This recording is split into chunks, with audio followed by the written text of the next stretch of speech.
खुलुमबाय इनसाइडनि बर'आव आं मिथु बर'। मधुपुरनि जुनार फाहामसालियाव बांसिन सानानो बन्द थायो। ओनसोलनि रायजो राजाफोरा होदों अजद।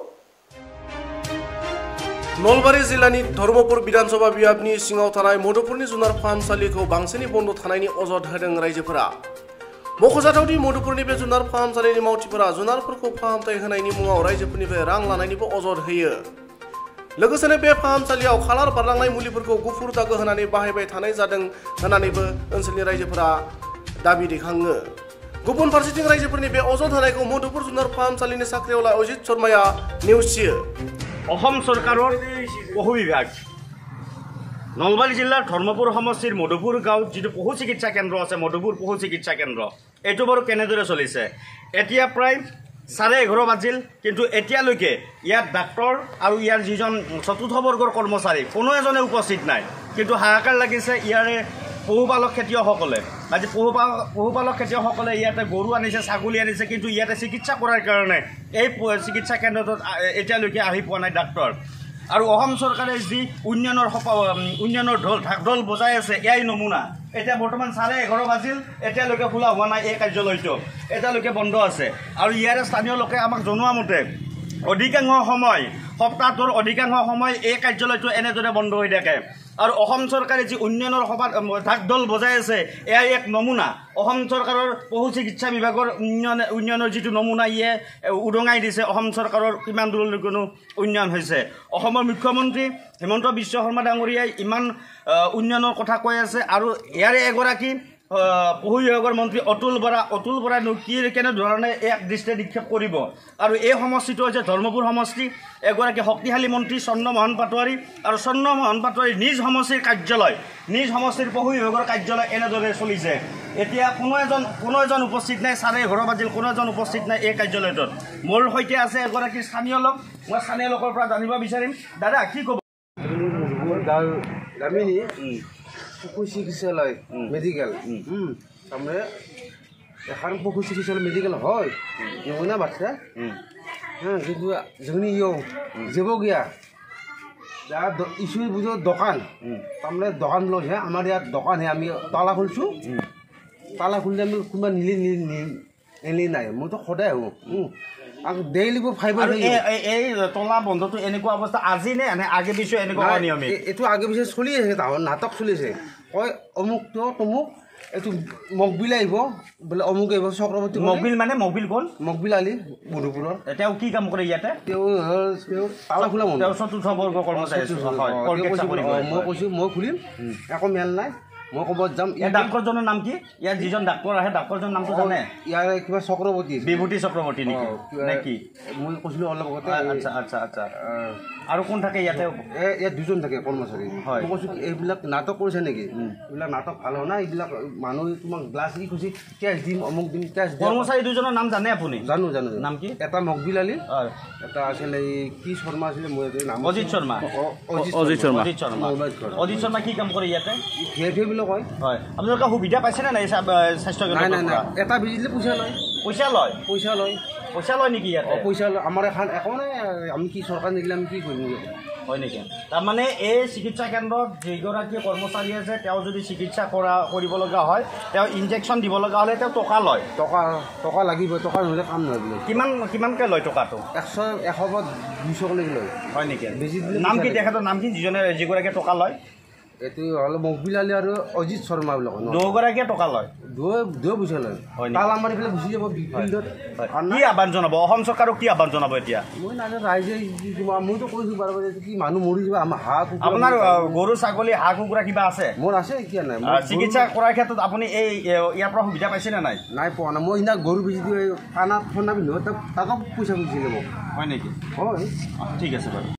নাই এজন চতুৰ্থ বৰ্গৰ কৰ্মচাৰী ইয়াত তলা খোলাৰ কাৰণে চতুৰ্থ বৰ্গৰ কৰ্মচাৰীজন নাই, কি ক'ব? এইটো বৰ পৰিতাপৰ বিষয় আমি অনুভৱ কৰি আহিছোঁ। যিহেতু আমাৰ অনুসূচিত জনজাতীয় জনগোষ্ঠীসকলে, ভাইসকলে, আমাৰ প্ৰত্যেকটো পৰিয়ালৰে প্ৰত্যেকটো ব্যক্তিয়ে আমাৰ পশুধনৰ ওপৰত নিৰ্ভৰ কৰি জীৱন নিৰ্বাহ কৰি আছে।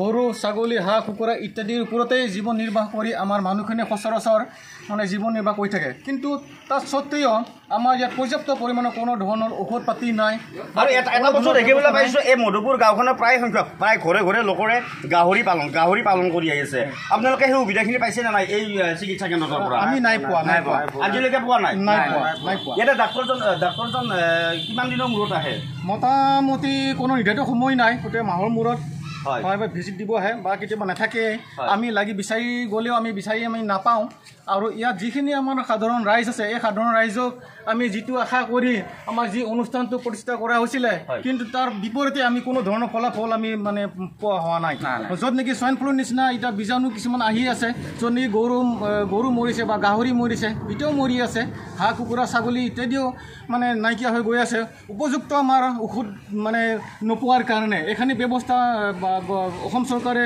এইখিনি যোগান নিদিয়াৰ কাৰণে বা এইখিনি ব্যৱস্থা আমাৰ এই অনুষ্ঠানটোত নোপোৱাৰ কাৰণে আমি সকলো ফালৰ পৰাই বঞ্চিত হৈ আছোঁ চৰকাৰে কি আহ্বান জনাব এনেকুৱা যদি 11:30লৈকে এটা চৰকাৰী কাৰ্যালয় যদি তাতে আৰু চিকিৎসা বিভাগৰ কাৰ্যালয় যদি 11:30লৈকে যদি বন্ধ থাকে আপুনি কি আহ্বান জনাব অসম চৰকাৰক আপোনালোকৰ এই ইলেক্ট্ৰনিক মাধ্যমৰ জৰিয়তে মই অনুৰোধ জনাম যাতে অতি শীঘ্ৰে এই অনুষ্ঠানটোৰ প্ৰতি লক্ষ্য ৰাখি ভৱিষ্যতৰ প্ৰতি লক্ষ্য ৰাখি মানে পৰ্যাপ্ত পৰিমাণৰ ঔষধ পাতি যাতে সকলো সময়তে সুবিধা পাওঁ আৰু নিৰ্ধাৰিত সময়ত যাতে খোলাৰ পিছত যিখিনি ব্যৱস্থা কৰা যাব যাতে আমি সময়মতে পাওঁ সেইটোৱে আমাৰ চিকিৎসা কেন্দ্ৰটোৰ যিসকল কৰ্মচাৰী আছে নিয়মিত আহে নে আজি তেওঁলোক অলপ পলম কৰিলে ইয়াত কোনো ধৰণৰ নিয়মিত নাই যে তেওঁলোকে যেতিয়া আহে তেতিয়া আহি গুচি যায় দৰ্জাখন খোলাৰ পিছত আৰু তেওঁলোকে ওলাই গুচি যায় তেওঁলোক কৰ্তব্য সিমানতে শেষ বুলি ধৰি লয় যিহেতু একোৱেই নাই ইয়াতে মোৰ লগত আন এগৰাকী লোক আছে পশুপালক তেখেতে সম্ভাৱ্য চিকিৎসা কৰাৰ কাৰণে ছাগলী আনিছে দাদা কি ক'ব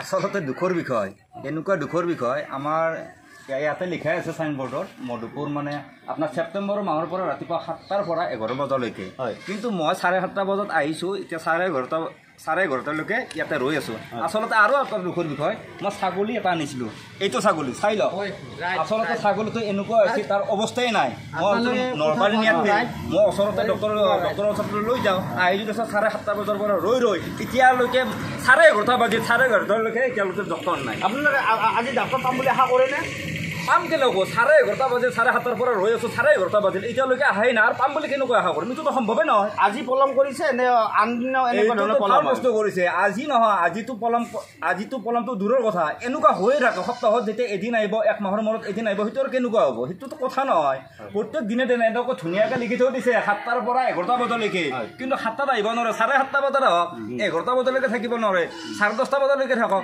লিখিছে ধুনীয়াকৈ কাম কিন্তু সেনেকৈ কৰা নাই আচলতে দুখৰ বিষয় আজি হেমাহিৰ কাৰণে মোৰ ছাগলীটো মোক মৰিবলৈ ওলাইছে চাওক আপোনালোকে দেখুৱাই দিয়ক এইটো ছাগলী কেনেকৈ আছে টুপুৰ কৰি দি আছে আচলতে দুখৰ বিষয় আমি দৰিদ্ৰ সীমাৰ এখন মানুহ ছাগলী হাঁহ পালন সেনেকুৱা কৰি কিনে আমি পৰিয়াল চলি আছোঁ সেনেকুৱা অৱস্থাত যদি মই ছাগলীটো মৰি যায় আজি মই 3,000 টকা মাৰি মইতো একো নকৰোঁ মই এই বেছি কিনে মই মাইকীক বা ল'ৰা ছোৱালীক মই কাপোৰ কানি দি আছোঁ আচলতে দুখৰ বিষয় আন সমষ্টিৰ কথা আমি নকওঁ আমাৰ যিটো ধৰ্মপুৰ সমষ্টি এই ধৰ্মপুৰ সমষ্টিৰ মাজমজিয়াত মধুপুৰ গাঁওখন আৰু এই গাঁওখনতে এই পশু চিকিৎসা কেন্দ্ৰটো আছে আৰু এই ধৰ্মপুৰ সমষ্টিত এগৰাকী শক্তিশালী মন্ত্ৰী আছে শক্তিশালী মন্ত্ৰীৰ সমষ্টিত এনেকুৱা ধৰণৰ কাৰ্যালয় যদি 11:30লৈকে নুখুলে তেতিয়া সেইটো কি বুজায় এইটো আচলতে মাননীয় মন্ত্ৰী আমাৰ চন্দ্ৰমোহন পাটোৱাৰী ডাঙৰীয়াই আচলতে এইবিলাক অলপ চালি জাৰি অলপ চাব লাগে সেইমতে কামবিলাক অলপ যাতে আগুৱাই লৈ যায় মই সেইটোৱে বিচাৰোঁ এনেকুৱা ধৰণৰ কাৰ্যালয় তেখেতে দৃষ্টি নিক্ষেপ কৰে বুলি আপুনি ভাবেনে দৃষ্টি নিক্ষেপ সচৰাচৰ মানে এনে সাধাৰণভাৱে অলপ কৰিলেও মানে সেনেকুৱা হিচাপত মানে যেনেকুৱা কৰিব লাগে সেনেকুৱা হিচাপত বৰ্তমানলৈকে দেখা পোৱা নাই আৰু যদি সেনেকুৱা কৰে তেতিয়াহ'লে অলপ কথাবিলাক অলপ বেয়া লাগে এতিয়া শেষত যিহেতুকে চিকিৎসা আপোনালোকে নাপায় ইয়াতে পশু চিকিৎসা কেন্দ্ৰ এটা আছে ইয়াৰে আনকি দুখৰ বিষয়ে 4ৰ্থ বৰ্গৰ কৰ্মচাৰীজনো ইয়াতে উপস্থিত নাথাকে তলা খুলিবলৈ এতিয়া আপুনি মুখ্যমন্ত্ৰী মহোদয়ক কি আহ্বান জনাব এইসকল চিকিৎসক বা এই কৰ্মচাৰীসকলক কেনেকুৱা মানে তেখেতক কি কৰাটো উচিত বুলি আপুনি ভাবে আমাৰ মাননীয় মন্ত্ৰী মুখ্যমন্ত্ৰী ডাঙৰীয়াই এইবিলাক অলপ ভালদৰে যাতে পৰিচালনাবিলাক সুন্দৰভাৱে যাতে কৰে মই আমাৰ মুখ্যমন্ত্ৰী ডাঙৰীয়াক মই আহ্বান জনাইছোঁ যাতে কাম কাজবিলাক যাতে সুন্দৰভাৱে চলাই নিয়ে তাৰ কাৰণে মই আহ্বান জনাইছোঁ